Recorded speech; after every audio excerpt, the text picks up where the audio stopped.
يا رب أسألك التقى في كل حال.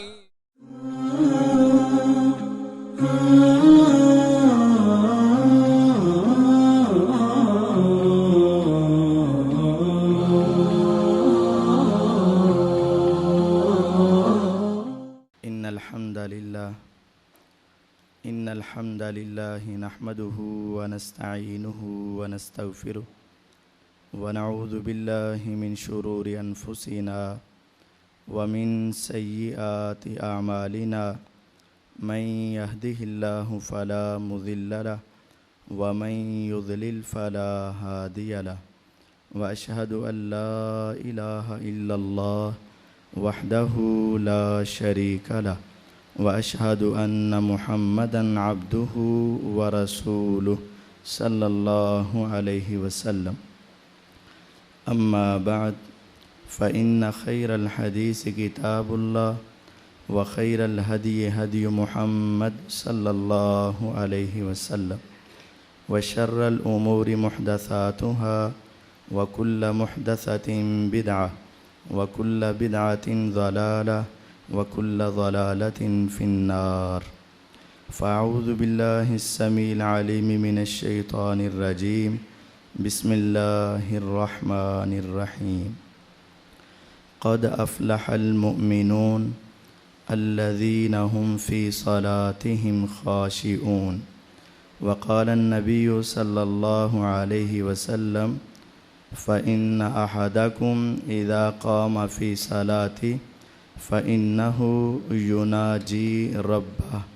رواہ البخاری او کما قال النبی صلی اللہ علیہ وسلم.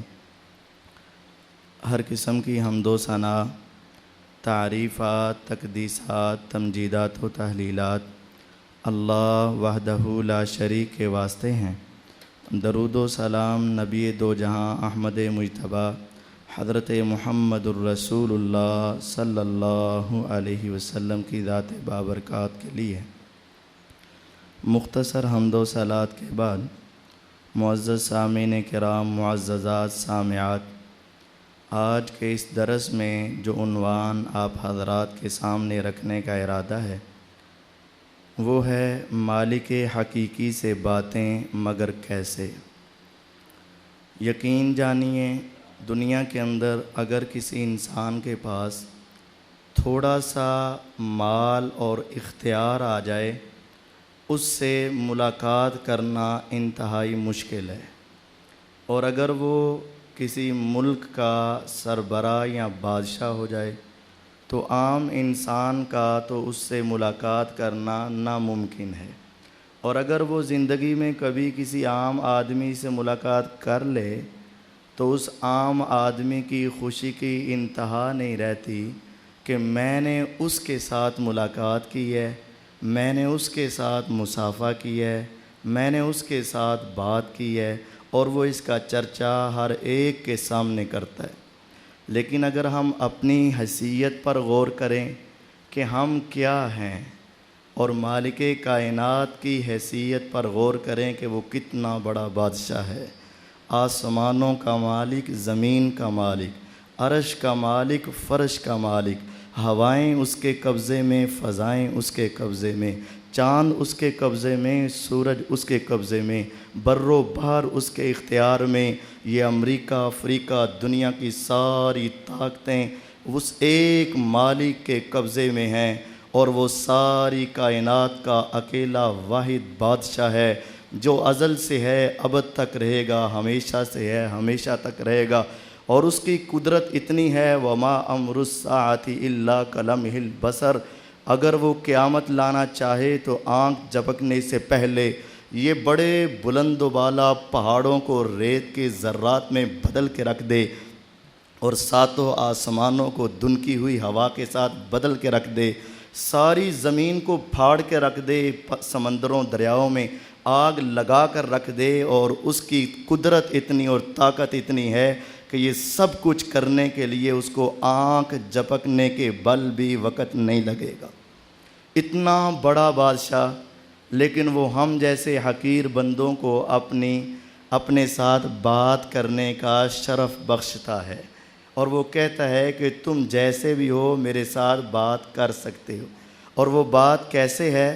فَإِنَّ أَحَدَكُمْ إِذَا قَامَ فِي صَلَاتِهِ، جب تم میں سے کوئی ایک امیر ہو، غریب ہو، اعلیٰ ہو، ادنیٰ ہو، بڑا ہو، چھوٹا ہو، دنیا کے کسی خطے کا رہنے والا کوئی انسان، مرد، عورتیں، بچے، بوڑھے، جوان، کوئی ایک بھی جب نماز کے لیے کھڑا ہوتا ہے فَإِنَّهُ يُنَاجِي رَبَّهُ، تو حقیقت میں وہ اپنے پروردگار کے ساتھ باتیں کرنا شروع کر دیتا ہے۔ یہ کتنا بڑا اللہ کا انعام ہے کہ مومن جب نماز پڑھتا ہے تو اللہ کے ساتھ باتیں کرتا ہے۔ تو اب اتنے بڑے بادشاہ کے سامنے کھڑے ہونے کے اور اس کے ساتھ بات کرنے کے کچھ آداب ہیں جو میرے اللہ نے خود سمجھائے اور بتائے ہیں۔ اگر ان آداب کے مطابق اس سے کلام کریں گے وہ ہماری ایک ایک ادا کو دیکھے گا اور ایک ایک صدا کو سنے گا اور شرف قبولیت بخش دے گا۔ اور اگر ہم اپنی مرضی سے اتنے بڑے بادشاہ کے سامنے اکڑ کر کھڑے ہو کر بات کرنا چاہیں گے اپنی منمانی اور اپنے طریقے کے ساتھ، تو وہ اللہ تمہارے ساتھ کلام نہیں کرے گا، وہ بات نہیں کرے گا جب تک اس کے طریقے کے مطابق، اس کے رولز کے مطابق اس کے ساتھ ہم کلام نہ ہوا جائے۔ قرآن مجید فرقان حمید سورۃ البقرہ میرے اللہ فرماتے ہیں فَإِنْ خِفْتُمْ فَرِجَالًا أَوْ رُكْبَانًا فَإِذَا أَمِنْتُمْ فَاذْكُرُوا اللَّهَ كَمَا عَلَّمَكُمْ مَا لَمْ تَكُونُوا تَعْلَمُونَ، اگر دشمن کا خوف ہو، دشمن تمہارے سر پر چڑھا ہو اور سامنے سے گولیاں کی بچھار ہو، تیروں کی بچھار ہو، تو پھر جیسے چاہو تم نماز پڑھو، بھاگتے ہوئے، دوڑتے ہوئے، چلتے ہوئے، پھرتے ہوئے، جس طرف تمہارا چہرہ ہو، جیسے ممکن ہو نماز پڑھو۔ فَإِذَا أَمِنْتُمْ، لیکن جب حالت امن کی آ جائے، تیرا گھر ہو، تیری مسجد ہو، تیرا علاقہ ہو، صف بندی ہو، فَاذْكُرُوا اللَّهَ كَمَا عَلَّمَكُمْ، پھر اللہ کو اس طرح یاد کرنا جس طرح اللہ نے تمہیں سکھایا ہے۔ وہ اس کی رحمت ہے، وہ اس کا کرم ہے کہ وہ جنگ کے دوران تیری ہر طرح کی ملاقات کو قبول کرتا ہے، لیکن جب حالت امن ہوگی تو پھر مرضی اس اللہ کی چلے گی۔ یہی وجہ ہے کہ روزے کا حکم آیا، جبریل علیہ السلام آئے، بتا کر چلے گئے۔ زکوٰۃ کا حکم آیا، وہی آئی، بتا کر چلے گئے۔ حج کا حکم آیا، وہی آئی، بتا کر چلے گئے۔ باقی سارے احکامات آئے، جبریل آئے، بتا کر چلے گئے۔ لیکن جب باری آئی اللہ سے ملاقات کرنے کی، اللہ سے بات کرنے کی، اللہ کے ساتھ ہم کلام ہونے کی، صرف اتنا نہیں ہوا کہ جبریل علیہ السلام آئے اور بتا کر چلے گئے۔ نہیں، اٹھاؤ صحیح بخاری، محمد الرسول اللہ صلی اللہ علیہ وسلم بیت اللہ کے سین میں فجر کا وقت، ظہر کا وقت، عصر کا وقت، مغرب کا وقت، عشاء کا وقت، 5 وقت ایک دن میں جبریل علیہ السلام نازل ہوئے، 5 نمازوں کے وقت، اور آ کر بتایا اے محمد صلی اللہ علیہ وسلم اللہ سے ملاقات کرنی ہے، اللہ سے بات کرنی ہے، وقت یہ ہیں اور نماز ایسے پڑھنی ہے۔ 5 نمازیں جبریل علیہ السلام نے محمد الرسول اللہ صلی اللہ علیہ وسلم کو پڑھائیں اور پڑھنے کا طریقہ بتایا، وقت سمجھایا، واپس چلے گئے۔ اگلا دن آیا، پھر 5 نمازیں جبریل علیہ السلام آسمان سے اترے، زمین پر آئے، محمد الرسول اللہ صلی اللہ علیہ وسلم کے ساتھ کھڑے ہوئے، فجر، ظہر، عصر، مغرب، عشاء دوبارہ 5 پڑھائیں، وقت بتایا، طریقہ سمجھایا، اور کہا ہے محمد صلی اللہ علیہ وسلم آج کے بعد آپ نے اور آپ کی امت نے اس طریقے سے اس وقت میں اللہ کے سامنے کھڑے ہو کر اللہ سے باتیں کرنی۔ جبریل علیہ السلام آئے اور آ کر سمجھا کر گئے۔ اسی پر بس نہیں، محمد الرسول اللہ صلی اللہ علیہ وسلم کی حدیث بھی صحیح بخاری کے اندر موجود ہے۔ پیغمبر علیہ السلام ممبر بنوایا، ممبر کے اوپر چڑھے، نماز شروع کی، قیام کیا، رکوع کیا، رکوع سے اٹھے، سجدے کی باری آئی، پیچھے ہٹے، سجدہ کیا، دوبارہ پھر ممبر کے اوپر چڑھ گئی، 4 رکعت پڑھ کر دکھائیں اور آخر میں فرمایا انما صنعت ھذا، اے میرے پیارو جگہ نیچے بھی موجود تھی، میں نماز نیچے بھی پڑھ سکتا تھا، لیکن میں نے ایسا کیوں کیا؟ لتأتموا بی ولتعلموا صلاتی، تاکہ تم میری اقتداء کرو اور تمہیں پتہ چل جائے، تمہیں اندازہ ہو جائے، تم سیکھ لو کہ میں پیغمبر تمہیں سکھا رہا ہوں کہ تم نے اپنے اللہ سے باتیں کیسے کرنی ہیں، اللہ کے سامنے کھڑے کیسے ہونا ہے، اللہ کے سامنے رکوع کیسے کرنا ہے، اللہ کے سامنے جھکنا کیسے ہے، کھڑا کیسے ہونا ہے۔ نبی علیہ السلام نے پڑھ کر دکھائی اور اس کے بعد فرمایا صلو کما رأیتمونی اصلی، اب اللہ کے ساتھ باتیں کرنی ہیں تو نماز اس طرح پڑھنا جیسے مجھے پڑھتے دیکھا ہے، ایسے پڑھو گے قبول ہے، نہیں پڑھو گے مردود ہے۔ حدیث صحیح بخاری میں حدیث کا نمبر 756، پیغمبر علیہ السلام مسجد میں موجود، ابو ہریرہ رضی اللہ تعالیٰ عنہ موجود، دوسرے صحابہ مسجد میں موجود، ایک آنے والے آئے، وضو کر کر آئے، مسجد نبوی میں پہنچے، آ کر نماز پڑھی، قیام کیا، رکوع کیا، سجدہ کیا، تشہد کیا، سلام پھیرا، آپ کے پاس پہنچے، آپ کو سلام پیش کیا، آپ نے جواب دیا اور آپ نے کیا کہا؟ ارجع فصلی فإنک لم تصلی، جا کر واپس نماز پڑھ، تو نے نماز پڑھی نہیں، تو نے نماز پڑھی نہیں۔ آپ نے یہ نہیں کہا کہ تو نے صحیح نہیں پڑھی، آپ نے کہا تو نے پڑھی نہیں، حالانکہ اس نے قیام کیا، رکوع کیا، سجدہ کیا، تشہد کیا، سلام پھیرا،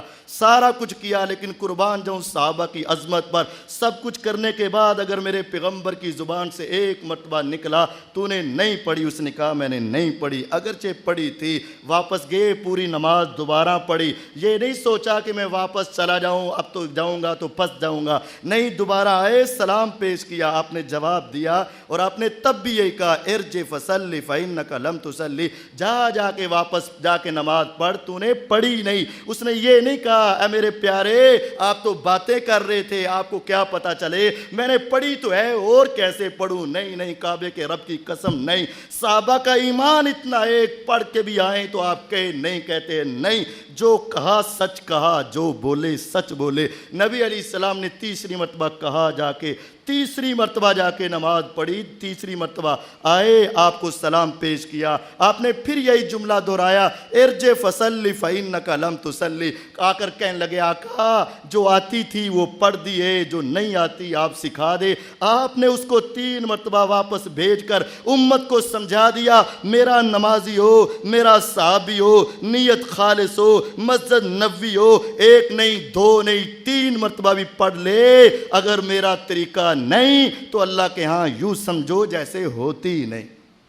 یہ نہیں کہا کہ تو میرا صحابی ہے، تیری نیت بڑی نیک ہے، مسجد نبوی ہے، تیرا وضو بڑا درست ہے، بس ٹھیک ہے، یہ بھی ٹھیک ہے، وہ بھی ٹھیک ہے، میرا اللہ نے قبول کرنی ہے، بس یہ بھی ٹھیک ہے، وہ بھی ٹھیک ہے، نہیں، آپ نے فرمایا ارجع فصلی فإنک لم تصلی، جا کے پڑھ، تو نے پڑھی نہیں۔ 3 مرتبہ پڑھائی، پھر آپ نے کہا نہیں پڑھی، کہتے ہیں مجھے سکھا دو۔ آپ نے تب جا کر نماز سکھائی تو بتایا اللہ کے سامنے اگر پیش ہونا ہے تو طریقہ یہ ہے، انداز یہ ہے۔ حضرت حذیفہ رضی اللہ تعالی عنہ، صحیح بخاری کے اندر 791 نمبر حدیث اگر اٹھا کر پڑھو، حذیفہ رضی اللہ عنہ یہ وہ عظیم صحابی ہیں، نبی علیہ السلام کے پاس جبریل وحی لے کر آتے، اے پیارے آپ کے ماننے والوں میں سارے مومن نہیں ہیں، اکثر مومن ہیں اور کچھ منافق بھی آپ کے دور میں ہیں، آپ ان سے بچ کے رہیے گا، یہ ان کے نام جبریل علیہ السلام آ کر بتاتے۔ نبی علیہ السلام ان منافقوں کے نام کسی کے سامنے راز کو واضح نہ کرتے، کسی کو نہ بتاتے، 1,40,000 صحابہ میں سے صرف ایک کو اپنے پاس بلاتے جس کا نام حذیفہ رضی اللہ تعالیٰ عنہ تھا۔ حذیفہ میں تجھے ایک راز کی بات بتاتا ہوں، اللہ نے مجھے بتایا ہے فلاں فلاں فلاں منافق ہے، اپنے پاس یہ راز رکھنا۔ صحابہ ان کے پاس آیا کرتے تھے اور آ کر کہا کرتے تھے حذیفہ رضی اللہ تعالیٰ عنہ ہم تجھ سے یہ نہیں کہتے کہ ہمیں بھی بتا کہ منافق کون ہے، صرف اتنا بتا دے کہ ان منافقوں میں میرا نام تو نہیں ہے، صرف یہ بتا دے میرا نام تو نہیں ہے۔ اتنے عظیم صحابی ان کی روایت صحیح بخاری میں 791 نمبر حدیث ہے اور سنن نسائی میں تفصیلی حدیث ہے۔ ایک مسجد میں بیٹھے ہیں، ایک بندہ نماز پڑھ رہا ہے، قیام کیا، رکوع کیا، سجدہ کیا، تشہد کیا، سلام پھیرا۔ آپ نے فرمایا منذ کم تصلی، اے میرے بھائی بتا کب سے اس طرح کی نماز پڑھ رہا ہے؟ کہنے لگا چچا میں آج کل کا نمازی نہیں، میں صرف نماز رمضان کا نمازی نہیں، منذ 40 سنہ میری زندگی گزر چکی، میری زندگی کی 40 بہاریں گزر چکی، میں مسجد میں قیام رکوع سجدے کرتا رہا، 40 سال کا نمازی۔ فرمایا سن لے ما صلیت واحدہ، اگر اسی طرح کی نماز ہے تو میں صحابی تجھے دعوے سے کہتا ہوں تیری 40 سال کے اندر ایک نماز بھی اللہ کے ہاں قبول نہیں ہوئی۔ کون کہہ رہا ہے؟ مجھے کیا حق ہے کہ میں کسی کے بارے میں کہوں؟ بات یہ ہے کہ میرے اللہ نے جو سکھایا ہے، میرے نبی علیہ السلام نے جو بتایا ہے، جو جبریل علیہ السلام نے بتایا ہے کہ میرے اللہ سے تعلق جوڑنا ہے، میرے اللہ سے کلام کرنا ہے، میرے اللہ سے باتیں کرنی ہے، میرے اللہ سے ملاقات کرنی ہے، تو طریقہ یہ ہوگا تو اللہ کلام کرے گا۔ اسی حدیث کے آگے آپ نے فرمایا تو نے ایک بھی نہیں پڑھی، وَلَوْ مُتَّ عَلَىٰ غَيْرِ فِطْرَةِ محمد صلی اللہ علیہ وسلم، اے میرے پیارے اگر تجھے اسی طرح موت آ جاتی تو اسلام کی حالت میں تجھے موت نہ آتی بلکہ کسی اور دین اور مذہب کے اوپر تجھے موت آتی۔ یعنی اس کو اسلام کے اوپر ہی موت نہیں کہا۔ یہ کس نے کہا ہے؟ حذیفہ رضی اللہ تعالیٰ۔ اس وجہ سے لازم ہے کہ ہماری اللہ سے ملاقات اس طریقے سے ہو جس طرح میرے اللہ چاہتے ہیں، جس طرح محمد الرسول اللہ صلی اللہ علیہ وسلم بتاتے ہیں۔ اب کیا ہے؟ سب سے پہلے ملاقات سے پہلے جس طرح ہم کسی کی ملاقات کرنا چاہتے ہیں پہلے وضو کرتے ہیں، پہلے غسل کرتے ہیں، نہاتے ہیں، لباس کا خیال کرتے ہیں۔ اللہ کی ملاقات کے لیے بھی یہ باتیں سب سے پہلے باوضو ہونا ضروری ہے۔ اگر وضو ہے تو نماز ہے، وضو نہیں تو نماز نہیں۔ لیکن وضو بھی اپنی مرضی کا نہیں، باپ دادے کا نہیں، مامی نانی کا نہیں اور امی ابو کا نہیں، بلکہ وضو وہ جو محمد الرسول اللہ صلی اللہ علیہ وسلم نے بتایا ہے۔ وضو شروع کرنے لگو تو بسم اللہ کہو، ہاتھ دو، منہ میں پانی ڈالو، کلی کرو، ناک میں پانی ڈالو، پورے چہرے کو دھوو، اپنے بازوؤں کو دھوو، سر کا صحیح مسا کرو، کان کے اندر یہ پورے جو اللہ نے رستے بنائے ہیں ہر ایک کے اندر انگلی کو گھماؤ۔ ہمارے یہاں پکڑ کے چھوڑ دیا جاتا ہے، نہیں نہیں نہیں، کان کے اندر پوری انگلی کو گھماؤ اور انگوٹھے سے پیچھے سے لے کر یہ سارے کان کا مسا کرو، پاؤں دھوو۔ اور اگر اس طرح کا وضو ہوا، صحیح بخاری مسلم کی روایت، نبی علیہ السلام نے فرمایا من توضا نحو وضوئی ھذا، جس نے میرے جیسا وضو کیا غفر لہ ما تقدم من ذنبی، وضو کرنے کے بعد صرف 2 رکعتیں نفل پڑھ لے، دھیان توجہ سے پڑھ لے، اللہ سے صحیح کلام کر لے، اللہ سے صحیح باتیں کر لے، غفر لہ ما تقدم من ذنبی، میں گارنٹی سے کہتا ہوں اللہ زندگی کے سارے گناہوں کو معاف کر کے رکھ دے گا۔ شرط یہ ہے وضو میرا ہو، طریقہ میرا ہو۔ جو ہمارے یہاں یہ طریقہ چلتا ہے نا گردن کے اوپر اس طرح، کعبے کے رب کی قسم ہے میرے نبی علیہ السلام کا یہ وضو نہیں ہے۔ جو ہمارے یہاں یہ کام چلتا ہے یہ نبی علیہ السلام کا وضو نہیں ہے۔ یہ باپ دادا کا تو ہو سکتا ہے، میرے پیغمبر علیہ السلام کا وضو یہ نہیں ہے، یہ طریقہ آپ علیہ السلام کا نہیں ہے۔ اس کے بعد نماز کے لیے آؤ، نماز کے لیے آتے ہو، فرمایا اپنے ہاتھوں کو اس طرح شکنجہ نہ ڈالو بلکہ تمہارے اوپر اطمینان اور سکون ہو، اور اپنے ذہنوں میں ایک بات ڈال لو کہ تم اتنے بڑے بادشاہ کے سامنے جا رہے ہو، جس طرح تمہاری کسی بڑے جج کے سامنے پیشی ہو، دل ڈر رہا ہوتا ہے، چہرے کے اوپر اس کے اثرات ہوتے ہیں۔ علی المرتضیٰ رضی اللہ تعالیٰ عنہ اپنے گھر سے نکلے، مسجد کی طرف جا رہے، رنگ پھک کے چہرے اڑا ہوا ہے، اترا ہوا چہرہ۔ کسی نے پوچھا اے امیر المومنین علی رضی اللہ عنہ، کیا کوئی صدمہ پہنچا، کیا مسلمانوں کو شکست ہو گئی، کسی محاذ کے اوپر دکھ آئے یا مصیبت آئی؟ فرمایا کچھ بھی نہیں ہوا۔ امیر المومنین پھر آپ پریشان کیوں ہیں؟ فرمایا تجھے پتہ نہیں میں کتنے بڑے بادشاہ کی عدالت میں پیشی کے لیے جا رہا ہوں، اور اس کے سامنے کھڑا ہونا ہے، جب اس کا تصور میرے اندر آتا ہے تو میرا دل کانپنا شروع ہو جاتا ہے۔ اس طرح کا خشوع لے کر خضوع لے کر آؤ، اکڑتے ہوئے نہیں۔ ما کان لہم ان یدخلوها الا خائفین، لوگوں کا حق یہ تھا کہ جب مسجد میں آئے چودھری بن کر نہیں، سردار بن کر نہیں، وڈیرا بن کر نہیں، اکڑتا ہوا بن کے نہیں، سینہ تان کے نہیں، مولوی کو غلام سمجھ کے اور لوگوں کو نوکر سمجھتے ہوئے نہ آئے، بلکہ ما کان لہم ان یدخلوها الا خائفین، اللہ کی طرف آنا ہے، مسجد میں آنا ہے، ڈر تیرے دل میں پیدا ہونا چاہیے، ڈر لے کر آ اور پھر آ کر نماز کے لیے کھڑا ہو جا۔ اب صف بندی کی ضرورت ہے، سد الخلل۔ میرے نبی علیہ السلام نے فرمایا جب اللہ کے سامنے تم نے پیش ہونا ہے، حاضر ہونا ہے، اللہ سے کلام کرنے سے پہلے اپنی صفیں چیک کر لیا کرو، صفوں کا پورا خلل اور خلال ختم کر دیا کرو، خالی جگہ پر کر لیا کرو، کیونکہ ورنہ شیطان تمہارے درمیان میں آ کر کھڑا ہو جاتا ہے اور آپس میں نفرتیں، آپس میں کدورتیں، آپس میں ایک دوسرے کے خلاف باتیں وہ شیطان ڈالتا ہے اور تمہاری نماز کو خراب کرتا ہے۔ بالکل اپنی صف کو برابر کر کے، جس طرح دنیا میں ہم اپنی جب سکول میں پڑھا کرتے تھے، ماسٹر صاحب سامنے کھڑے ہو جاتے تھے، کہتے تھے اتنی سیدھی صف بناؤ، اتنی سیدھی قطار بناؤ، تیسرے بندے کی گردن نظر نہ آئے۔ نبی علیہ الصلوۃ والسلام بھی کأنما یسویٰ بہ القدا، حدیث کے الفاظ پر غور کرو، ہم نے کسی کو سیدھا کرنا ہو، ہم کہتے ہیں تجھے تیر کی طرح سیدھا کر دوں گا، یعنی تیر اس کے نزدیک بہت سیدھا ہوتا ہے۔ حدیث کے اندر آتا ہے نبی علیہ السلام نے ہماری صفیں اس طرح سیدھی کر دی کہ اگر تیر کو سیدھا کرنا ہوتا تو ہماری صفوں کے ساتھ کھڑا کر کے سیدھا کر لیتے، ہم تیر کی طرح کسی کو سیدھا کرتے ہیں۔ صحابہ فرماتے ہیں کأنما یسویٰ بہ القدا، ہماری صف اتنی سیدھی ہوتی کہ ہماری صف کے ساتھ تیر کو سیدھا کر لیا جاتا، بالکل ساتھ ساتھ مل کر۔ کان احدنا یلزق منکبہ بمنکب صاحبہ وقدمہ بقدمہ، ہم میں سے ہر ایک اپنا کندھا اپنے ساتھی کے کندھے کے برابر کرتا، نہ آگے نہ اکڑ کے پیچھے، بالکل برابر، پاؤں بھی پیچھے سے برابر، خلل پر کر کے ہم کھڑے ہوتے۔ تو اس وقت اللہ کا تصور ان تعبد اللہ کأنک تراہ فإن لم تکن تراہ فإنہ یراک، یہ تصور پیدا کر گویا کہ تو سامنے اللہ کو دیکھ رہا ہے۔ اگر یہ نہیں آتا تو یہ تو کم از کم کرنا پڑے گا کہ وہ عرشوں کا مالک، فرشوں کا مالک، زمین کا مالک، آسمان کا مالک، سارے جہان کا مالک تجھے دیکھ رہا ہے۔ ابو دیکھے تیری نماز درست ہو جائے، قاری صاحب دیکھے تیری نماز آستہ ہو جائے، مولوی صاحب دیکھے تیری نماز میں فرق پڑ جائے، لیکن آسمانوں کا رب دیکھے اور تیری نماز کے اندر خارش ہی ختم نہ ہو، تیرا ہاتھ دائیں بائیں اوپر نیچے گھومتا رہے، تیری آنکھیں دائیں بائیں دیکھتی رہے، یہ تیری کیسی نماز ہے؟ ایاک والالتفات فی الصلاۃ فإن الالتفات فی الصلاۃ ہلاکہ۔ نبی علیہ السلام نے فرمایا اللہ کے سامنے آنا ہے، نظریں جھکا لو، سجدے کی جگہ پر رکھ لو، ٹکا لو، دائیں بائیں آگے پیچھے نہ کرو، کیونکہ آگے پیچھے دیکھنا ہلاکت اور بربادی ہے۔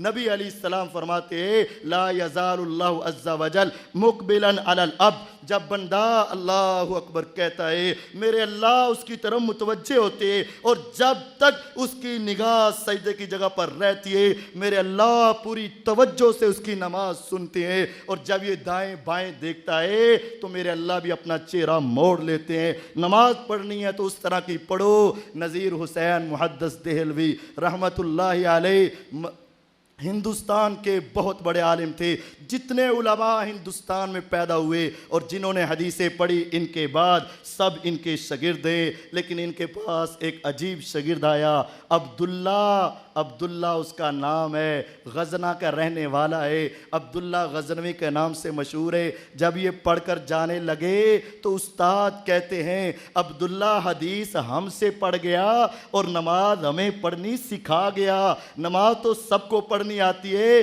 لیکن خشوع و خضوع عبداللہ کا دیکھنے والا تھا۔ ظہر کی نماز پڑھائی، پیچھے لوگ صفیں بنا کر بیٹھے کھڑے ہیں، جب سلام پھیرا کچھ لوگ رہ گئے، باقی سارے بھاگ گئے۔ جب دائیں بائیں دیکھا زمین گیلی نظر آ رہی ہے، حیران ہو کر پوچھا باران شد واللہ عبداللہ را خبر نہ شد۔ آ کر کہتے ہیں بارش ہوئی ہے؟ سب حیران ہو کر دیکھنے لگے۔ عبداللہ تمہیں پتہ نہیں چلا؟ کہتے ہیں کعبے کے رب کی قسم، مصلی پر بیٹھ کر اس مالک کی قسم اٹھا کے کہتا ہوں واللہ عبداللہ را خبر نہ شد، اللہ کی قسم عبداللہ کو تو نماز میں پتہ ہی نہیں چلا کہ بارش بھی ہو رہی۔ کیوں نہیں پتہ چلا؟ کبھی کبھی تم بھی کسی بات کے اندر اتنا کھپ جاتے ہو، تمہارے سامنے سے گزرے تمہیں پتہ نہیں چلتا، تمہیں آوازیں دے تمہیں سنائی نہیں دیتی، کان تو تیرے ابھی بھی ہیں، آنکھیں تیری اس وقت بھی کھلی تھی، تم کہتے ہو مجھے پتہ نہیں چلا۔ کیوں؟ میں کسی سوچ کے اندر لگا تھا۔ جب تیری نماز اللہ کے ساتھ اس طرح کلام کرتے ہوئے گزرے جیسے میں اللہ کو دیکھ رہا ہوں، اللہ مجھے دیکھ رہا ہے، میں اللہ سے بات کر رہا ہوں، اللہ میرے ساتھ باتیں کر رہا ہے، پھر دنیا کی خبر نہیں ہوگی۔ اور اگر آپ اپنی روٹین کی نماز فٹافٹ اپنی نماز بس گنتی پوری کرے، سلام سے پہلے آپ کی نگاہ گھڑی کے اوپر جائے، 5 منٹ ہوئے یا 6 منٹ، 4 منٹ میں 10 رکعتیں پڑھیں گے تو میرے اللہ سے آپ کلام کیا کریں گے؟ وہ نماز تمہیں بے حیائی برائی سے کیا روکے گی؟ وہ نماز تمہیں فائدہ کیا دے گی جب پتہ ہی نہ ہو کہ میں اللہ سے کیا کہہ رہا ہوں، اللہ مجھے کیا کہہ رہا ہے؟ نہیں، اپنا دھیان توجہ پوری نماز میں لاؤ اور اللہ اکبر کہہ کر اپنے ہاتھ اپنے سینے پر باندھ لو۔ صحیح بخاری کے اندر حدیث نمبر 740 سہل بن سعد رضی اللہ تعالیٰ عنہ فرماتے ہیں میں نے اللہ کے نبی صلی اللہ علیہ وسلم کے زمانے میں دیکھا کان الناس یؤمرون ان یضع الرجل یدہ الیمنی علی ذراعہ الیسری فی الصلاۃ۔ میں نے دیکھا نبی علیہ السلام نے طریقہ یہ سمجھایا، جب نماز شروع کرنے لگو اپنے ہاتھوں کو اپنے کندھے یا اپنے کان کے برابر لے آؤ۔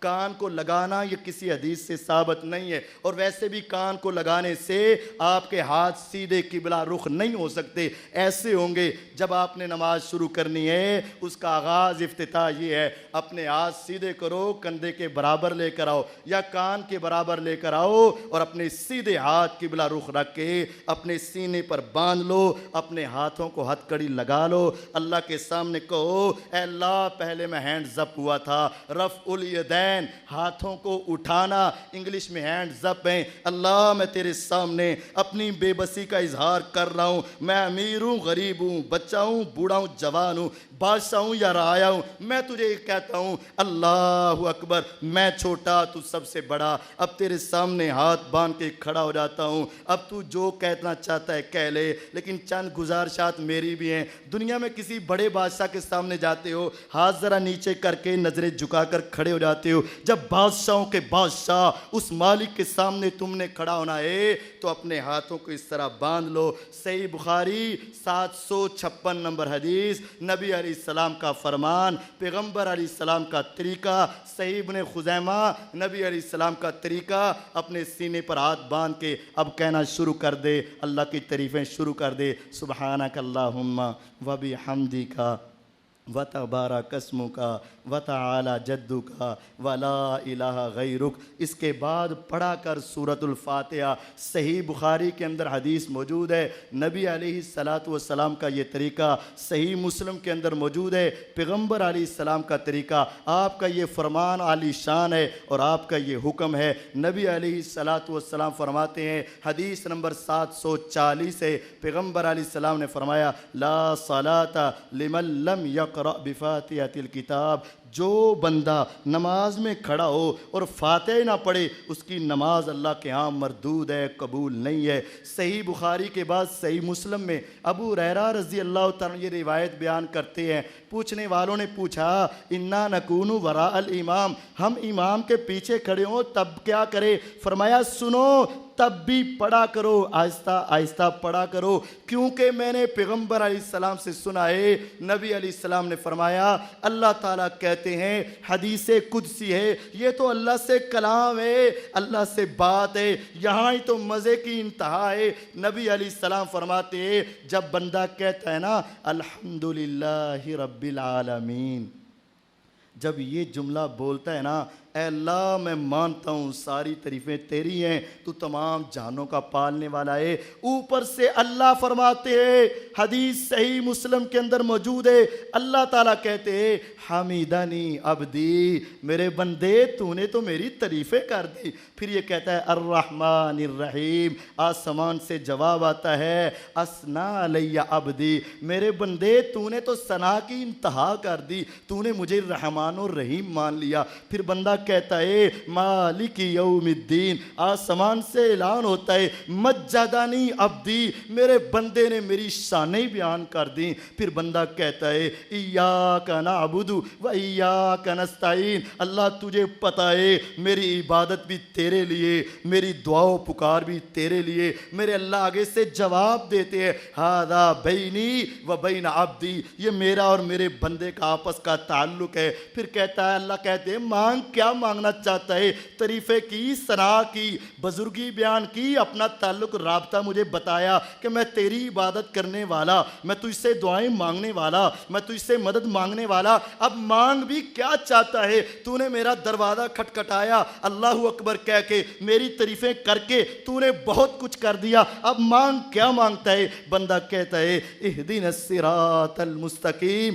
اللہ اس جگہ پہ مجھے مال و دولت کی ضرورت نہیں، روپے پیسے کی ضرورت نہیں، گھر بار کی ضرورت نہیں، بلکہ یہاں میں تجھ سے مانگنا چاہتا ہوں تو سب سے قیمتی متاع، اے اللہ مجھے سیدھے رستے پر چلا دے، صراط الذین انعمت علیہم غیر المغضوب علیہم ولا الضالین۔ جب بندہ یہ کہتا ہے آسمان سے اعلان ہوتا ہے ھذا لعبدی ولعبدی ما سأل، فرشتو یہ میرے بندے کو دے دو اور میرا بندہ اور جو کچھ بھی مانگے گا اس کو عطا کر دو۔ یہ اللہ کی اور بندے کی بات ہے۔ اور اگر ہم یہ کہہ دے نا نا نا خاموش ہو جا، تیری زبان کو تالے لگ جائے، تیری زبان بند ہو جائے، تو خاموش ہو کے کھڑا ہو جا، اپنے رب سے بات نہ کر، اپنے رب سے کلام نہ کر، اپنے رب سے راز و نیاز کی باتیں نہ کر، میرے بھائی اگر اللہ سے نہیں کرنی تو کس سے کرنی ہے؟ اگر وہاں جا کر خاموش ہو جاؤ گے تو کس کے دربار پر جا کر مانگو گے؟ کس کے سامنے ہاتھ پھیلاؤ گے؟ کس سے کلام کرو گے؟ اللہ کی قسم اس سے بڑھ کر شان تیری کیا ہو سکتی ہے؟ دنیا پر ایک جملہ تیرا نکلے، ایک جملہ میرے اللہ کا نکلے، ایک کلمہ تو کہے، ایک کلمہ اوپر سے اعلان ہو، کتنا وہ عالی شان مقام ہوگا۔ اگر بندہ سوچ کر پڑھے کہ میں نے کہہ دیا الحمدللہ رب العالمین، آگے میرا اللہ کہہ رہا ہوگا حمیدانی عبدی، پھر میں نے کہہ دیا الرحمن الرحیم، میرے اللہ بھی تو جواب دے رہے ہوں گے نا۔ اور مجھے یقین ہے پہاڑوں سے زیادہ ٹھوس بات میرے محمد الرسول اللہ صلی اللہ علیہ وسلم کی ہے۔ آپ نے فرمایا حق فرمایا، جو بتایا سچ فرمایا۔ جب بندہ کہے گا ایاک نعبد و ایاک نستعین، اللہ یہ تیری عبادت میں کرتا ہوں، میں تجھ سے دعا و پکار کرتا ہوں، اب میری سن لے بندے کیا کہنا چاہتا ہے؟ اہدنا الصراط المستقیم صراط الذین انعمت علیہم غیر المغضوب علیہم ولا الضالین۔ اعلان ہوتا ہے بندہ جو مانگتا ہے دے دو، پھر یہ بندہ کہے گا آمین، اللہ جو مانگ لیا بس اتنا ہی ہے، بس تو قبول کر لے۔ نبی علیہ السلام کی حدیث صحیح بخاری کے اندر موجود ہے، پیغمبر علیہ السلام نے فرمایا اذا امن الامام فامنوا، جب امام آمین کہا کرے نا تب تم بھی آمین کہا کرو۔ ہمیں کیسے پتہ چلے گا امام نے آمین کہہ دیا یا نہیں کہی؟ ہمیں تبھی پتہ چلے گا نا جب امام اونچی آواز سے کہے گا، تو تب ہمیں پتہ چلے گا۔ حدیث کے الفاظ پر غور کرو، اذا امن الامام، جب امام آمین کہے تو تب تم کہو۔ مجھے کیسے پتہ چلے گا؟ ظہر میں تو نہیں پتہ چلتا، عصر میں تو نہیں پتہ چلتا، مغرب کی آخری رکعت میں نہیں پتہ چلتا، عشاء کی آخری رکعت میں نہیں پتہ چلتا، مجھے کیسے پتا چلے گا کہ میرے امام نے کہہ دیے؟ اسی طرح پتا چلے گا کہ امام اونچی کہے گا، مجھے پتا چلے گا، میں پیچھے آمین کہوں گا۔ فرمایا جس کی آمین فرشتوں کی آمین سے مل گئی، اس کی زندگی کے پہلے سارے گناہ معاف کر دیے جائیں گے۔ اٹھاؤ صحیح بخاری کو، نبی علیہ السلام کی 780 نمبر حدیث سے پہلے امام بخاری رحمہ اللہ نے کہا ہے، حضرت صحابہ فرماتے ہیں کہ نبی علیہ السلام کے کے دور میں ہم اتنی اونچی آمین کہتے، اتنی اونچی آمین کہتے، اتنی اونچی آمین کہتے، پوری مسجد گونج اٹھتی تھی ہمارے آمین کی وجہ سے۔ اور اٹھاؤ سنن کبریٰ بیکی جلد نمبر 2 اور صفحہ نمبر 56، پیغمبر علیہ السلام کے صحابہ فرماتے ہیں کہ جتنے یہودی ہماری آمین کے اوپر چڑھتے تھے کہ ہم امام کے پیچھے اونچی آمین کہتے تھے، اصل میں سورہ فاتحہ کے اندر نا یہ بات آتی ہے غیر المغضوب علیہم ولا الضالین، اللہ گمراہوں کا رستہ نہ دکھانا، جن پر غضب ہوا ان کا رستہ نہ دکھانا، یہودیوں عیسائیوں کے رستے پر نہ چلانا۔ ہم زور سے کہتے آمین، اللہ تیرے پیغمبر نے جو دعا کی ہے ہم اس پر پکے ہیں، ہمیں یہودیوں کے رستے پر نہ چلانا، عیسائیوں کے رستے پر نہ چلانا۔ جب ہماری آمین ہوتی، آمین مدینے میں پھیلتی، قریب قریب کے گھروں میں ہماری آمین کی آواز جاتی، یہودیوں کو چڑھ آتی، غصہ آتا، ہمارے اوپر دانت پیستے اور ہمارے بارے میں کچیچیاں لیتے۔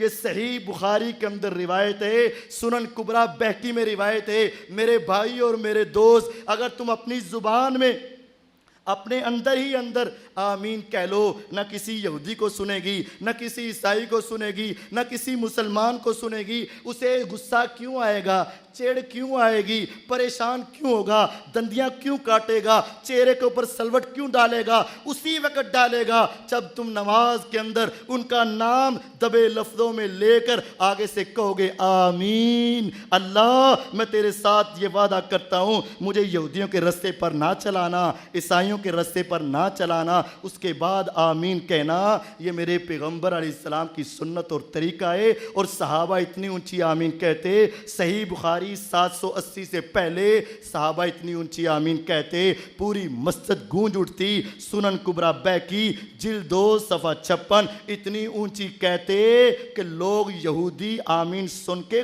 کڑتے اور چڑھتے تھے۔ اس سے آگے آپ نے اللہ کی تعریف کے کلمات قرآن سے کہیں بھی پڑھ لیں، اللہ کی شان کے کلمات پڑھ لیں، اور اس کے بعد جب تم نے اپنی یہ حالت تبدیل کرنی ہے، رکوع میں جانا ہے، تو رکوع میں جانے سے پہلے اپنے ہاتھوں کو اپنے کندھوں تک اٹھا کر دوبارہ اللہ کے سامنے اپنی عاجزی کا اظہار کر کے، اپنے چھوٹے ہونے کا اظہار کر کے، اپنے اللہ کی کبریائی کا اظہار کر کے اپنے ہاتھوں کو کندھوں تک لائیں۔ اللہ میں دوبارہ ہینڈز اپ ہو گیا، میں تیرے سامنے سرنڈر ہو گیا، میں تیرے سامنے اپنے ہاتھوں کو کھول کر، تیرے سامنے قیدی بن کر، میں تیرے سامنے دوبارہ اپنے ہاتھوں کو کھول کر کہتا ہوں، اعلان کرتا ہوں اللہ اکبر، اللہ میں چھوٹا تو سب سے بڑا ہے۔ اور یہ طریقہ میرے محمد الرسول اللہ صلی اللہ علیہ وسلم کا ہے۔ صحیح بخاری کے اندر 735 36 37 38 39 5 حدیثیں صحیح بخاری میں موجود ہے۔ نبی علیہ الصلاۃ والسلام جب نماز شروع کرتے رفع الیدین کرتے، رکوع میں جاتے رفع الیدین کرتے، رکوع سے اٹھتے رفع الیدین کرتے، 2 رکعت پڑھ کر کھڑے ہوتے، پیغمبر علیہ السلام اپنے ہاتھوں کو ایسے کرتے۔ ارے اس کا فائدہ کیا ہوگا؟ نبی علیہ السلام نے فرمایا، مجمع الزوائد کی روایت ہے، جب تم ایک مرتبہ اپنے ہاتھوں کو ایسا کرو گے نا، تمہیں اللہ 10 نیکیاں عطا فرمائیں گے۔ بکل اصبع حسنہ، ایک انگلی کے بدلے 1 نیکی، 10 انگلیوں کے بدلے 10 نیکیاں۔ 4 رکعت والی نماز ہو، 10 مرتبہ رفع الیدین کرو گے، 100 نیکیاں تمہیں مل جائیں گی۔ اور اگر تم دن رات کی نمازوں پڑھو گے اور یہ ساری رکعت جمع کرو گے، ہزاروں نیکیاں روزانہ تمہارے نامہ اعمال میں جاتی جائیں گی۔ اور یہ میرے نبی علیہ السلام کی وہ سنت ہے جو آپ نے پہلے دن سے لے کر آخری دن اور آخری نماز تک آپ نے کی ہے۔ اگر کوئی آدمی یہ سوچتا سمجھتا ہے میرے پیغمبر علیہ السلام نے پہلے کیا بعد میں چھوڑا، میرے پیارے آج میری بات سن، تفصیلی بات تو اس کتاب میں موجود ہے۔ اور واللہ میں حیران تھا، چند دنوں کے اندر، چند صفحوں کے اندر کئی 100 احادیث اس کتاب میں موجود ہے، اور ہر بات با حوالہ موجود ہے۔ کچھ حوالے میں دے رہا ہوں، کچھ حوالے نہیں دے رہا۔ اگر آپ تفصیل سے پڑھنا چاہیں میرے پیغمبر کا طریقہ کیا تھا، کہیں ایسا نہ ہو قیامت کے روز میں بھی نماز لے کر آ جاؤں، اللہ کے سامنے پہنچوں، سب سے پہلا سوال نماز کے بارے میں ہو۔ میرے نبی علیہ السلام نے فرمایا، ان اول ما یحاسب به العبد یوم القیامت الصلاۃ، سب سے پہلے سوال روزی کے بارے میں نہیں، والدین کے بارے میں نہیں، روزے کے بارے میں نہیں، زکوٰۃ، حج، صدقہ خیرات کے بارے میں نہیں، سب سے پہلا سوال نماز کا ہوگا۔ فَإِن صَلُحَتْ صَلُحَتْ سَائِرُ عَمَلِ، اگر یہ درست ہوئی تو باقی سارے عمل درست، وَإِن فَسَدَتْ، اگر یہ خراب ہو گئی ساری زندگی کے عمل خراب ہو کے رہ جائیں گے۔ یہی بات اس حدیث پر غور کرے، پیغمبر علیہ السلام نے یہ نہیں کہا اگر اس نے پڑھی ہوئی تو کامیاب، نہ پڑھی تو ناکام، یہ نہیں کہا۔ حدیث کے الفاظ پر غور کریں، نبی علیہ السلام نے فرمایا فَإِن صَلُحَتْ، اگر صحیح ہوئی تو تب کامیاب۔ کیا مطلب؟ پڑھنا اور چیز ہے، صحیح ہونا اور چیز ہے۔ اگر یہ نماز صحیح ہو گئی، روزے میں کمی، زکوٰۃ میں کمی، صدقے میں کمی، وعدہ وفا میں کمی، حدیث کے الفاظ ہے میرے اللہ تیری نماز کو دیکھ کر اگر یہ صحیح ہو گئی باقی سب پر گڈ لگا کے تجھے کامیاب کر دیں گے۔ وَإِن فَسَدَتْ، اگر یہ خراب ہو گئی، خراب چیز کب ہوتی ہے؟ جب موجود تو ہو لیکن خراب ہو جائے۔ نبی علیہ السلام نے یہ نہیں کہا جس نے نہ پڑھی وہ ناکام، نہ پڑھنے والا تو ہے جہنم کا ایندھن، جہنم کا بالن، جہنم کا بندہ، نہ پڑھنے والا تو ہے جہنم کے اندر جانے والا۔ لیکن حدیث یہ کہتی ہے وَإِن فَسَدَتْ، اگر وہ خراب ہو گئی۔ چیز خراب کب ہوتی ہے؟ موجود ہو خراب ہو جائے۔ اگر خراب، اسی کا مطلب ہے اگر پڑھی نہ ہو، ادا ہی نہ کی ہو تو خراب نہیں ہو سکتی۔ نبی علیہ السلام کے حدیث پر غور کرو اور اپنی نماز کو درست کرو۔ صرف پڑھنا کافی نہیں، صحیح پڑھو گے تو کامیاب۔ اور اگر صحیح پڑھنا چاہتے ہو تو اس کتاب کو اپنے گھروں کی زینت بناؤ، تفصیل سے اس کو پڑھو۔ خلاصتاً بات یہ ہے، امام بخاری رحمہ اللہ نے اپنی صحیح بخاری میں 5 حدیثیں نقل کی ہیں رفع الیدین کی۔ کیا اس کے علاوہ روایات ختم ہو گئی تھی؟ نہیں، امام بخاری رحمہ اللہ نے ایک اور کتاب لکھی ہے جز رفع الیدین اس کا نام ہے۔ اس کے اندر انہوں نے ثابت کیا ہے وہ 10 صحابہ جن کو پیغمبر علیہ السلام نے اکٹھے جنت کی ضمانت دی ہے، سارے رفع الیدین کرتے تھے۔ وہ بیت رضوان والے 1400 صحابہ جن کو جنت کی ضمانت ہے، سارے رفع الیدین کرنے تھے، بلکہ 1,40,000 صحابہ میں سے کوئی ایک بھی ایسا نہیں تھا جو اپنی نماز میں رفع الیدین نہ کرتا ہو۔ اس حدیث کی کتاب میں امام بخاری رحمہ اللہ نے سب کا نقل کیا ہے۔ لیکن جب بات آئی بخاری کی، اللہ تیری قبر کے اوپر کروڑوں رحمتیں بھیجے، اے امام بخاری تو نے مسئلہ سمجھا دیا۔ حدیثیں نقل کی صرف 2 آدمیوں کی، ایک عبداللہ ابن عمر رضی اللہ تعالیٰ عنہ، ایک مالک بن حویرث رضی اللہ تعالیٰ عنہ، باقی کسی کی نقل نہیں کی، صرف 2 کی نقل کی، مسئلہ سمجھایا۔ کیونکہ عبداللہ ابن عمر رضی اللہ تعالیٰ عنہ یہ وہ صحابی ہیں جو پہلی نماز سے رسول اللہ صلی اللہ علیہ وسلم کے ساتھ نمازیں پڑھتے آئے اور کبھی مدینے سے باہر نہیں نکلے۔ اور مالک بن حویرث رضی اللہ تعالیٰ عنہ وہ صحابی ہے جو 9 ہجری میں مسلمان ہوئے۔ سمجھایا یہ کہ جاؤ جا کر دیکھ لو، کائنات کے باسیوں سمجھ لو، نبی علیہ السلام کی پہلی نماز آپ کے ساتھ پڑھنے والا عبداللہ بھی یہ گواہی دیتا ہے کہ میں نے ساری زندگی محمد الرسول اللہ صلی اللہ علیہ وسلم کو رفع الیدین کے ساتھ نماز پڑھتے دیکھا۔ اور زندگی کے آخری ایام میں مسلمان ہونے والے مالک بن حویرث رضی اللہ تعالیٰ عنہ بھی گواہی دیتے ہیں میں نے آخری ایام میں بھی پیغمبر علیہ السلام کو اسی طرح نماز پڑھتے دیکھا۔ بلکہ عبداللہ ابن عمر رضی اللہ تعالیٰ مدینے میں رہے، مالک باہر چلے گئے۔ سمجھایا یہ مدینے کے رہنے والے بھی رفع الیدین کرتے تھے، مدینے سے باہر جانے والے بھی رفع الیدین کرتے تھے۔ اگر ابھی بھی بات سمجھ نہیں آئی، تیرے دل میں خیال ہے یہ تو 9 ہجری کو مسلمان ہوا، شاید میرے پیغمبر نے 10 ہجری کو کرنا چھوڑ دیا ہو، تو آؤ تمہیں میں سمجھاتا ہوں۔ پیغمبر علیہ السلام کی زندگی کی سب سے آخری نماز جو آپ نے مسجد میں ادا کی ہے، کس کے ساتھ کھڑے ہو کر ادا کی ہے؟ جانتے ہو کس کے ساتھ؟ زندگی کی آخری نماز کس کے ساتھ کھڑے ہو کر پڑھی ہے؟ وہ ایک ہستی ہے، سیدنا ابو بکر صدیق رضی اللہ تعالی۔ نبی علیہ السلام بیمار ہوئے، پیغمبر علیہ السلام نے اپنی مصلی امامت پر کھڑا کیا ابو بکر صدیق رضی اللہ عنہ کو، نمازیں پڑھاتے رہے۔ ایک دن طبیعت کے اندر نشاط آیا، طبیعت درست ہوئی۔ صحیح بخاری کے اندر روایت موجود ہے کتاب المرضہ کے اندر، نبی علیہ السلام کی طبیعت بہتر ہوئی، حضرت علی رضی اللہ عنہ نے سہارا دیا، حضرت عباس رضی اللہ عنہ نے سہارا دیا، 2 بندوں نے سہارا دیا، پاؤں لڑ کھڑا رہے ہیں، زمین کے اوپر لکیریں کھینچ رہے ہیں، آپ اسی طرح مسجد میں آئے، ابو بکر صدیق رضی اللہ عنہ پیچھے ہٹنے لگے، آپ نے اشارہ کیا ابو بکر میری زندگی میں میرے مصلی پر ٹھہر جا، کیونکہ میرے بعد بھی تو ہی میرے مصلی کا وارث اور متولی ہے۔ آپ نے ان کو کھڑا کیا اور آپ ان کے پاس بیٹھ گئے۔ ابو بکر رضی اللہ تعالیٰ عنہ کھڑے رہے، نبی علیہ السلام بیٹھے رہے۔ اب نبی علیہ السلام بیمار تھے، آہستہ آہستہ تکبیرات کہتے، آپ کی آواز سنتے ابو بکر رضی اللہ عنہ، اور ابو بکر اونچی آواز سے پچھلوں کو سکھاتے۔ صحیح بخاری میں روایت ہے، ابو بکر رضی اللہ عنہ کے امام نبی علیہ السلام تھے اور سارے لوگوں کے امام ابو بکر رضی اللہ عنہ تھے۔ اس طرح زندگی کی آخری نماز جس نے آپ کے ساتھ کھڑے ہو کر پڑھی ہے اس کا نام ہے ابو بکر صدیق رضی اللہ عنہ۔ اب ہم ان سے فیصلہ کروا لیتے ہیں، اے میرے پیارے ابو بکر رضی اللہ عنہ، آپ نے زندگی کے آخر میں میرے پیغمبر علیہ السلام کی نماز کیسی دیکھی؟ اٹھاؤ امام بہقی رحمہ اللہ کی سنن کبریٰ البہقی، ابو بکر احمد بن حسین البہقی رحمہ اللہ 10 جلدوں میں حدیث کی کتاب لکھی، سنن کبریٰ البہقی۔ اس حدیث کی کتاب کا جلد نمبر 2 اور صفحہ نمبر 73 صفحے کے اوپر حضرت ابو عبداللہ السلمی، ابو اسماعیل محمد بن اسماعیل کہتے ہیں، میں نے نماز پڑھی ابو النعمان کے پیچھے، وہ نماز کے وقت قیام کے وقت رکوع کرتا ہے، قیام کے وقت رفع الیدین کرتا ہے، رکوع کے وقت رفع الیدین کرتا ہے، رکوع سے اٹھ کر رفع الیدین کرتا ہے۔ میں نے پوچھ لیا، اے ابو النعمان تو نے یہ طریقہ کس سے سیکھا ہے؟ کہتے ہیں صلیت خلف حماد بن زید، میں نے اسی طرح نماز اپنے استاد حماد بن زید کے پیچھے پڑھی تھی۔ میں نے ان سے پوچھا تھا، اے میرے استاد آپ بتائیں کہ آپ نے یہ طریقہ کس سے سیکھا ہے؟ حماد بن زید کہتے صلیت خلف ایوب السختیانی،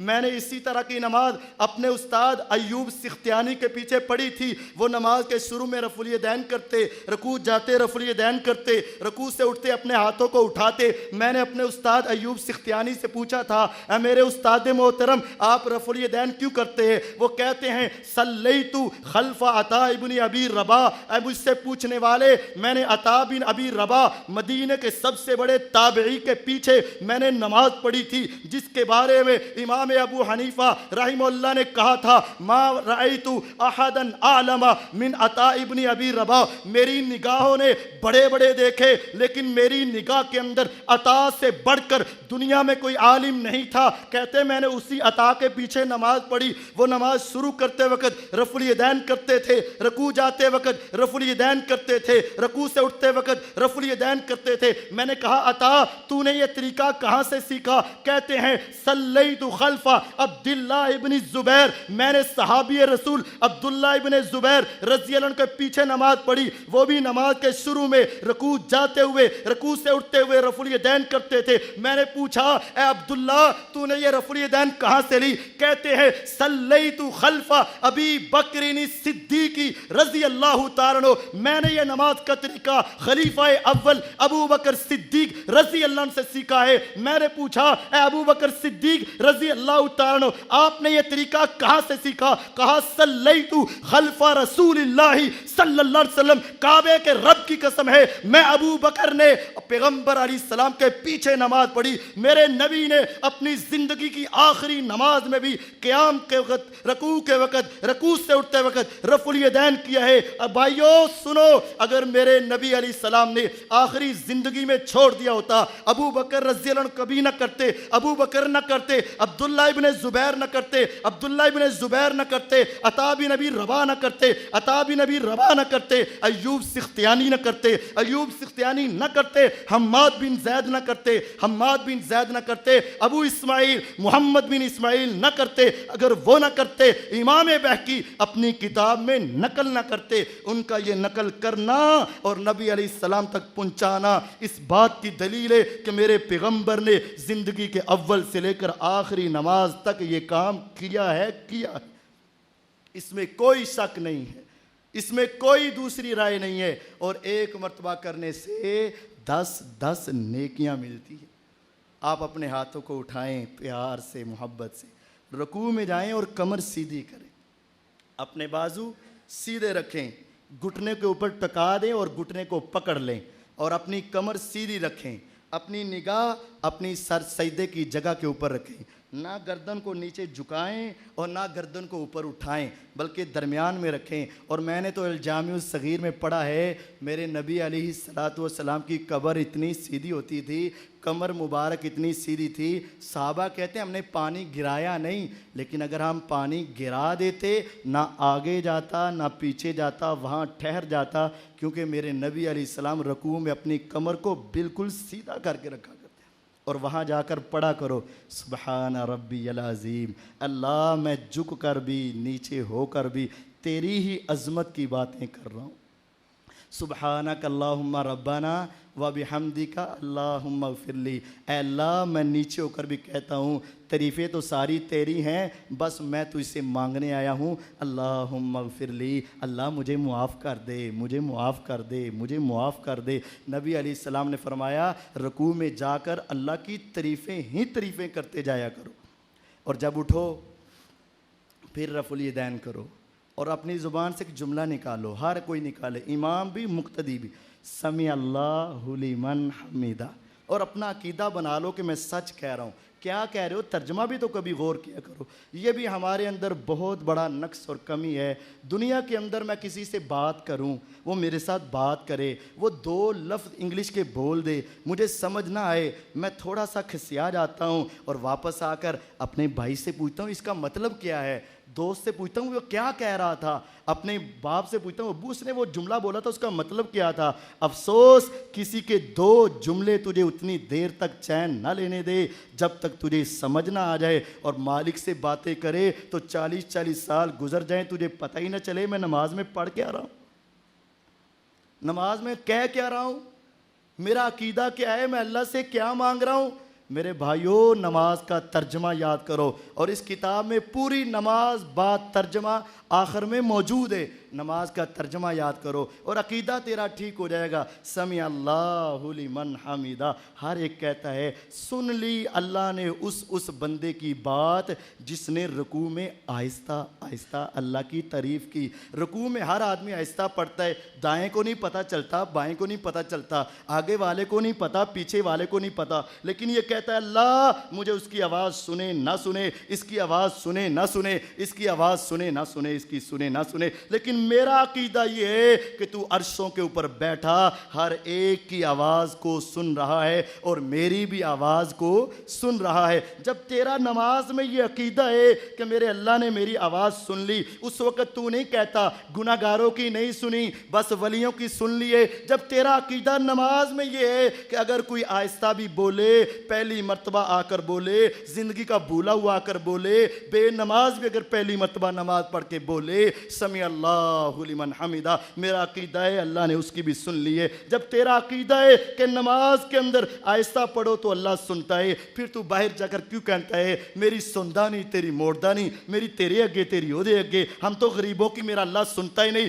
جھوٹ ہے، دنیا کا بہت بڑا جھوٹ ہے، اور اللہ پر الزام ہے کہ میرا اللہ سنتا نہیں۔ کیوں نہیں سنتا؟ نماز تو دیکھ، تو خود ہی کہہ رہا ہے سمیع اللہ لمن حمیدہ، میں مانتا ہوں کہ اللہ نے ہر ایک تعریف کرنے والے کی آواز کو سن لیا ہے، میں مانتا ہوں۔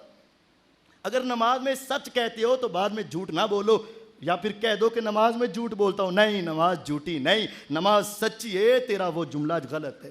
اس کے بعد کھڑے ہو جاؤ، اللہ کے سامنے تعریف کرو، ربنا ولک الحمد حمدن کثیرن طیبا مبارکن فی۔ اس کے بعد سر سجدے میں رکھنا ہے، رات جاتے وقت اپنے ہاتھ پہلے زمین پر رکھنے ہیں، گھٹنے بعد میں رکھنے ہیں۔ سنن ابو داود کے اندر یہ حدیث موجود ہے، جب سجدے میں پہنچو تو 7 اعضاء زمین پر لگنے ضروری ہیں، دونوں پاؤں، دونوں گھٹنے، دونوں ہاتھ، 6 یہ ہو گئے، اور پیشانی اور ناک، یہ 7 چیزیں زمین پر لگیں گی تو سجدہ ہے، ورنہ سجدہ نہیں۔ پیچھے سے اپنی ایڑیاں ملاؤ، اپنے پیر ملاؤ اور پاؤں کے اوپر وزن دو، اس طرح کہ انگلیاں ذرا آگے کی طرف چلی جائیں۔ اپنے بازو کو اپنے اس پہلو کے ساتھ نہیں لگانا، ذرا کھول کے رکھو، زمین پر نہیں لگانا، ذرا اٹھا کر رکھو، لیکن نمازی کا خیال کرو۔ بعض بھائی تو اپنے ساتھ چمیٹ لیتے ہیں، اور بعض کہتے ہیں میں کھول کے رکھوں گا چاہے ساتھ والا کتنا ہی تنگ کیوں نہ ہو۔ فرمایا خیارکم الینکم مناکب فی الصلاۃ، میرے پیارو تم میں سب سے بہتر وہ ہے جو نماز میں اپنے آپ کو نرم کر لے. جگہ تھوڑی ہے، نرم کر لو، لیکن کوشش کرو اپنی کوک کے ساتھ بھی نہ لگاؤ، اپنی ران کے ساتھ بھی نہ لگاؤ، زمین کے ساتھ بھی نہ لگاؤ. مرد عورتوں کا سجدہ ایک ہی ہے. پیچھے سے ذرا اٹھ جاؤ اور اپنے بازو زمین پر بچھانے سے گریز کرو، ساتھ لگانے سے گریز کرو، اور اپنے ہاتھ اپنے کندھوں کے برابر یا اپنے چہرے کے دائیں بائیں رکھ لو، اپنے کانوں کے برابر رکھ لو. اس طرح سجدہ کرو. سجدہ کر کے دوبارہ اٹھو اور دوسرے سجدے سے پہلے بیٹھے رہو. حضرت کہ اللہ کے نبی صلی اللہ علیہ وسلم اتنی دیر تک بیٹھے رہتے، بس اوقات پچھلے آدمی کو یہ شبہ ہوتا قد ناسیہ، کہیں آپ بھول کر تشہد میں تو نہیں بیٹھ گئے. صحیح بخاری 780 نمبر حدیث کے اندر یہ بات موجود ہے. 2 سجدوں کے درمیان آپ اتنا بیٹھتے کہ پچھلے والوں کو بسا اوقات شک پڑ جاتا شاید آپ بھول گئے. اتنا آپ آرام سے بیٹھتے، پھر دوسرا سجدہ اسی طرح کرتے، پھر تشہد میں بیٹھتے. اگر پہلی اور دوسری رکعت ہے یا آپ کی پہلی رکعت میں آپ تشہد بیٹھے ہیں، وتر ہے 1 یا 2 رکعت ہیں، تو آپ اپنے ایک پاؤں پر بیٹھ جائیں اور ایک پاؤں کھڑا کر لیں. ایک پاؤں پر بیٹھ جائیں، ایک پاؤں کھڑا کر لیں. اور اگر آپ کی آخری رکعت ہے تو ایک پاؤں آگے نکال لیں اور ایک پاؤں کھڑا کر لیں اور اپنی سیرین زمین پر رکھ لیں، جس کو تورک کہا جاتا ہے. اس طریقے سے آپ تشہد میں بیٹھیں. یہ دائیں کوہنی اپنے ران کے اوپر لگا لیں اور بائیں کوہنی کو ذرا اکڑا کر سیدھا کر لیں، اور اپنے ہاتھ کو 3 طرح سے آپ رکھ سکتے ہیں. سب سے آسان طریقہ 2 انگلیاں اکٹھی کر کے اس 2 کا دائرہ بنا کر اپنی انگلی کو حرکت دینا شروع کر دیں. یا دوسرا طریقہ ساری انگلیاں بند کر کے اس طرح حرکت دینا شروع کر دیں. یا تیسرا طریقہ 3 انگلیاں بند کریں اور یہ انگوٹھا یہ اس انگلی کے کونے پر لے جائیں. اس طرح اپنی انگلی کو حرکت دیں. انگلی کو آہستہ آہستہ حرکت پورے تشہد میں دینا ہے. میرے کچھ دوست اشہد ان لا الہ الا اللہ پر کھڑی کرتے ہیں اور کلمے کے بعد بند کر لیتے ہیں. یہ طریقہ میرے نبی علیہ السلام سے ثابت نہیں، بلکہ صحیح بخاری میں حدیث، بلکہ ابو داود میں حدیث ہے، نبی علیہ الصلاۃ والسلام اپنی انگلی کے ساتھ دعا کرتے. جس طرح زبان ہلتی ہے دعا کرتی ہے، اسی طرح انگلی ہلتی دعا کرتی. ابو داود میں روایت ہے، فرمایا لہیہ اشد علی الشیطان من الحدید، ظاہر میں تم آہستہ آہستہ انگلی ہلا رہے ہو، یہ تیری انگلی شیطان کو سریے سے زیادہ لگتی ہے، لوہے کی سلاخ سے زیادہ اس کو لگ رہی ہے. اپنی انگلی کو آہستہ آہستہ سارے تشہد میں ہلائیں. باقی ساری نماز میں تیری نگاہ سجدے کی جگہ پر رہے اور تشہد کے اندر نگاہ انگلی کو اوپر رہے، اور اپنے تشہد کو اطمینان کے ساتھ پڑھنے کے بعد دائیں اور بائیں سلام پھیر کر اللہ کی ملاقات ختم کریں. سلام پھیرتے وقت آپ اپنا چہرہ پورا موڑیں، اپنے کندھے کو دیکھنے کی ضرورت نہیں ہے. نبی علیہ السلام سلام پھیرتے تو پچھلے صحابہ آپ کے رخ زیبا کا دیدار کرتے، ادھر پھیرتے تو آپ کے رخ زیبا کا دیدار کرتے. اور یہ اسی وقت ممکن ہے جب آپ پورا چہرہ پھیریں گے. اگر آپ اپنا کندھا دیکھیں گے تو پیچھے یہ آپ کے رخسار نظر نہیں آئیں گے. اور میرے کچھ دوست ایک سلام پھیرنے کے بعد درمیان میں اس طرح کٹ بناتے ہیں، پھر سلام پھیرتے ہیں. یہ کوئی طریقہ نبی علیہ السلام سے ثابت نہیں ہے. سلام پھیرے دائیں، سلام پھیرے بائیں، اور اپنی نماز کا اختتام کر کے بلند آواز سے کہیں اللہ اکبر، استغفر اللہ، استغفر اللہ، استغفر اللہ. اللہ میں شروع میں بھی تیری تکبیر کا نعرہ لگا رہا تھا، آخر میں بھی کہہ رہا ہوں اللہ اکبر. اگر نماز میں کوئی کمی کوتاہی ہو جائے یقیناً ہوتی ہے، استغفر اللہ، استغفر اللہ، استغفر اللہ. اگر تیری ملاقات میں تیری بات میں کوئی کمی ہو گئی میں تجھ سے معافی مانگتا ہوں. یہ کلمات کہہ کے آگے اذکار شروع کر دیں. اللہ تعالیٰ مجھے اور آپ کو سمجھنے کی توفیق عطا فرمائے. اور یہ بات آپ کو دوبارہ دہرا دیتا ہوں کہ یہ کتاب یقیناً ہر گھر کی زینت فائدہ مند رہے گی. تمام ساتھی اس کتاب کو ضرور خریدیں اور اس کتاب کو ضرور لے کر جائیں. اللہ تعالیٰ ہم سب کا حامی و ناصر ہو اور ہم سب کو معاف